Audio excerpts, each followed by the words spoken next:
Africa and religion. Uh, Africa before Islam and after Islam. The rise of Islam during the first half of the 7th century CE had ramifications that were far beyond the Arabian Peninsula.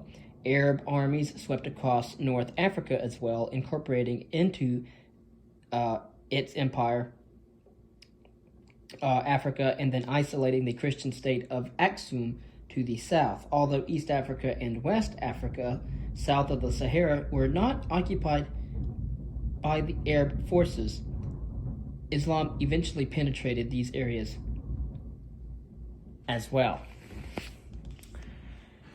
When Islam arrived, most African societies already had well-developed systems of religious belief.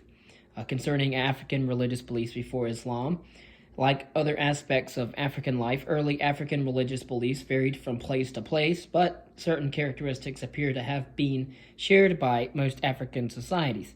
One of these common features was pantheism, belief in a single creator god from whom all things came.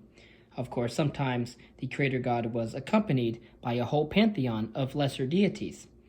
The Ashanti people of Ghana in West Africa believed in a supreme being called Nyame, whose sons were lesser gods. Each son served a different purpose. One was the rainmaker, another was the source of compassion, and the third was responsible for the sunshine. This heavenly hierarchy paralleled earthly arrangements. Worship of Nyame was the exclusive preserve of the king through his priests. Lesser officials and the common people worshipped Nyame's sons, who might intercede with their father on behalf of ordinary Africans. Belief in an afterlife was also closely connected to the importance of ancestors and the lineage group, or clan, in African society. Each lineage or group could trace itself back to a founding ancestor or group of ancestors.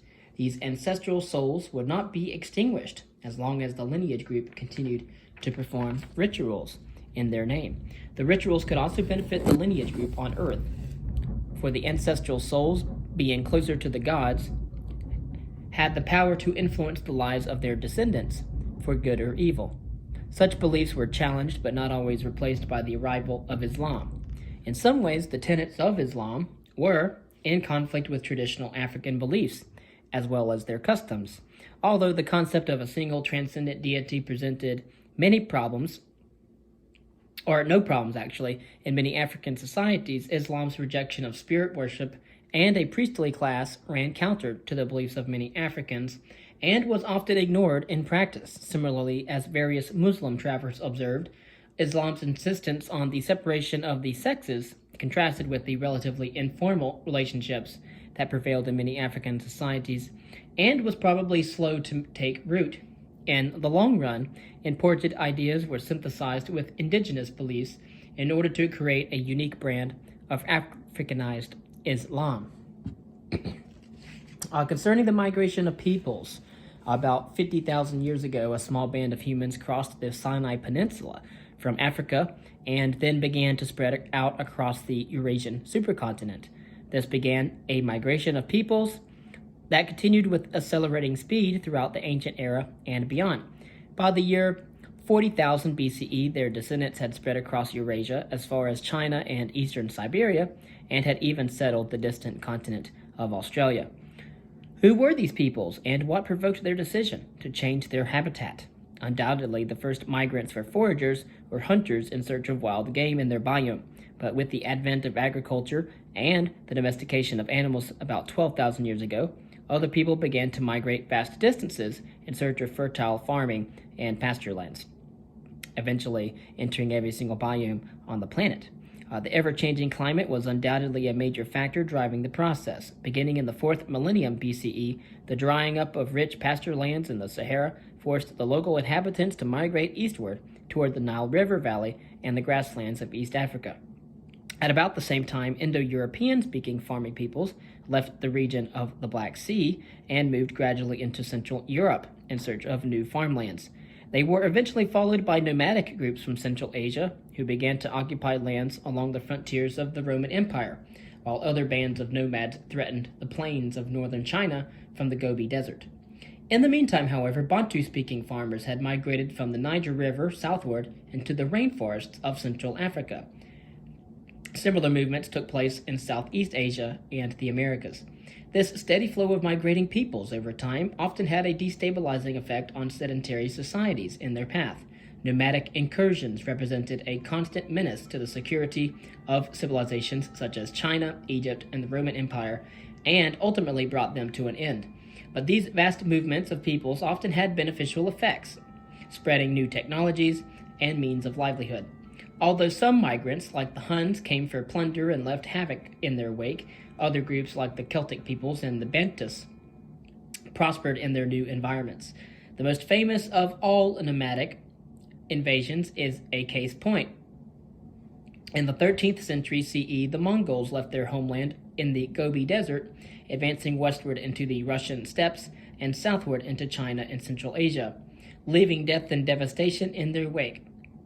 At the height of their empire, the Mongols controlled virtually all of Eurasia, except its western and southern fringes, thereby creating a zone of stability in which a global trade and information network could thrive that stretched from China to the shores of the Mediterranean. We had rock paintings in the Sahara.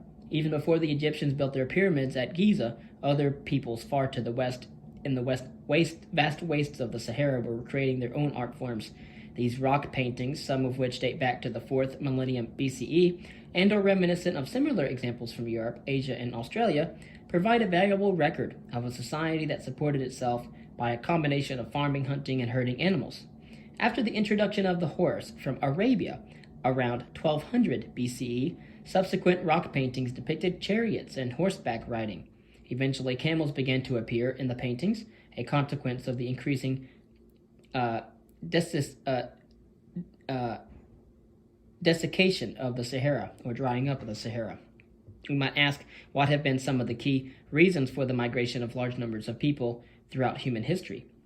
Is the process still underway in our own day?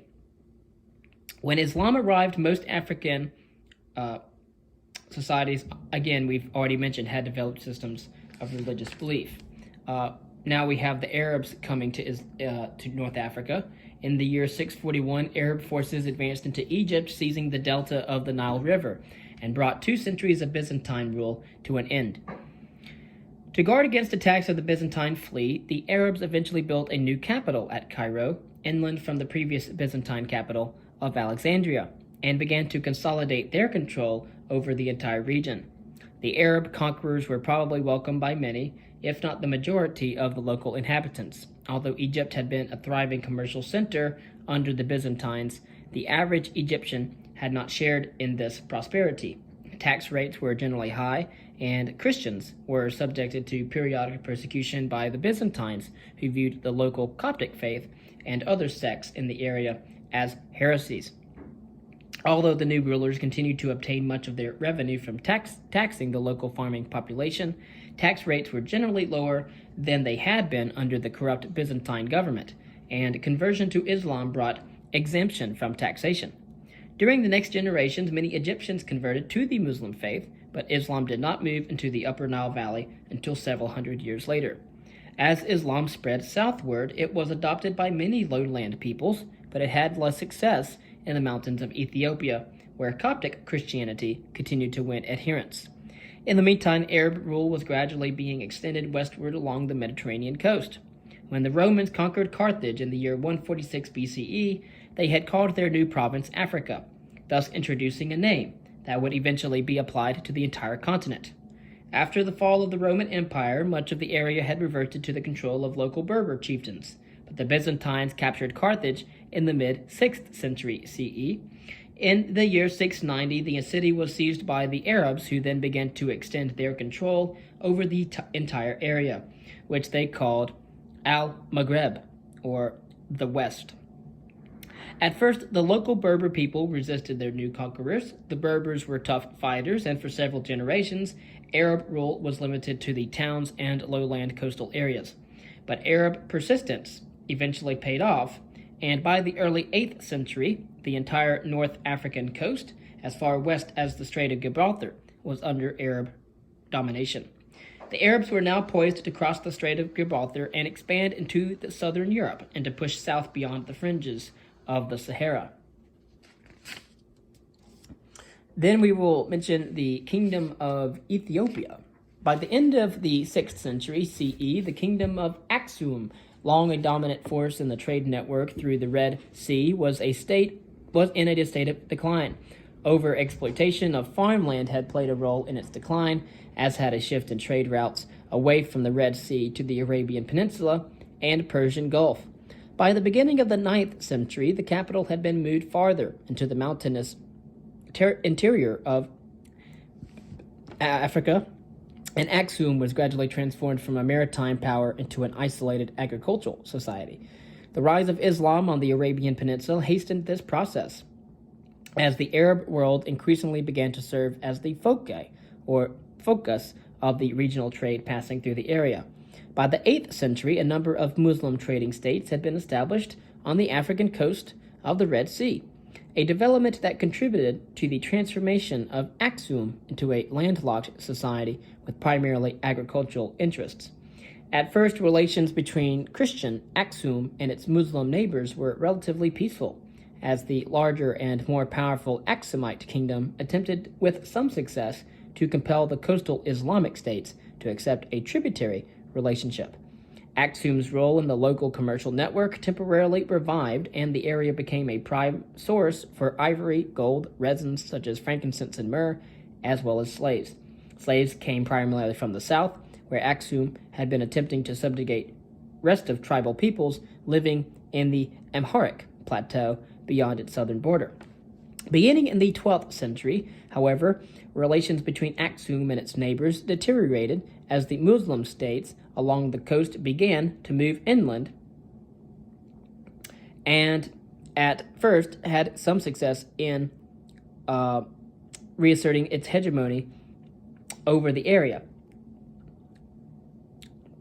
So again, the Muslim states along the coast moved inland to gain control over the growing trade in slaves and ivory. But in the early 14th century, the Muslim state of Adal, located in the juncture of the Indian Ocean and the Red Sea, launched a new attack on the Christian kingdom. Aksum was, at the time, also undergoing significant internal change during this period. The Zagwe dynasty, which seized control of the country in the mid-12th century, centralized the government and extended the Christian faith throughout the kingdom, now known today as Ethiopia. Military commanders of civilian officials who had personal or kinship ties with the royal court established vast landed estates in order to maintain security and facilitate the collection of taxes from the local population. In the meantime, however, Christian missionaries established monasteries and churches in order to propagate the faith in outlying areas. Close relations were reestablished with leaders of the Coptic Church in Egypt and with Christian officials in the Holy Land. Of course, this process was continued by the Salomonids, who succeeded the